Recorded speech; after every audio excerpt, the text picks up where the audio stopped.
नमस्कार। आप देख रहे हैं भारत नाउ और मैं हूं विश्वनाथ मिश्र। भारत की राजनीति में इस वक्त एक बड़ा भूचाल आया हुआ है। मुद्दा है महिला आरक्षण और उससे जुड़ा परिसीमन यानी डिलिमिटेशन। 16 से 18 अप्रैल के बीच संसद का विशेष सत्र बुलाया गया है, लेकिन इस सत्र से पहले ही माहौल पूरी तरह गर्म हो चुका है।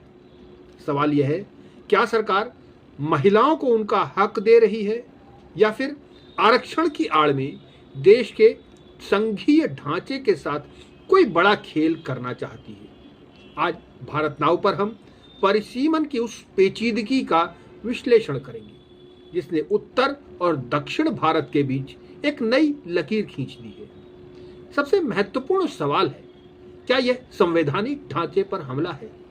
कांग्रेस ने इस बिल को मिस्चीवियस और डेवियस बताया है। केसी वेणुगोपाल का कहना है कि सरकार महिला आरक्षण का इस्तेमाल करके परिसीमन को देश पर बुलडोज कर रही है। वहीं पर दक्षिण का डर दिखाकर एक नई समस्या की बात की है कि लोकसभा की सीटें 543 से बढ़ाकर 816 करने की चर्चा है। विपक्ष कह रहा है कि परिसीमन 2011 की जनगणना से होगा, जिससे उन राज्यों को नुकसान होगा जिन्होंने जनसंख्या कंट्रोल की है। वहीं मल्लिकार्जुन खड़गे ने इसे एक चुनावी स्टंट बताया है और कहा है कि चुनाव के बीच सत्र बुलाना राजनीतिक लाभ के लिए उठाया गया कदम है। जयराम रमेश का कहना है कि 30 महीने पहले बिल पास हुआ है, तब सरकार को कोई जल्दी नहीं थी और आज अचानक चुनाव आया तो सरकार को विशेष सत्र याद आ गया। पुराना स्टैंड पलटने के विषय में भी सरकार पर आरोप है। यानी 2023 के कानून में स्थिति थी कि नई जनगणना के बाद आरक्षण लागू होगा, लेकिन अब सरकार 2011 के डाटा से इसे 2029 में ही लागू करना चाहती है।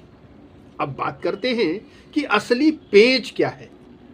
डीएमके सांसद कनिमोझी ने इसे सिर पर लटकती तलवार कह दिया है। इसका गणित समझिए। भारत में सीटों का निर्धारण आबादी के हिसाब से होता है।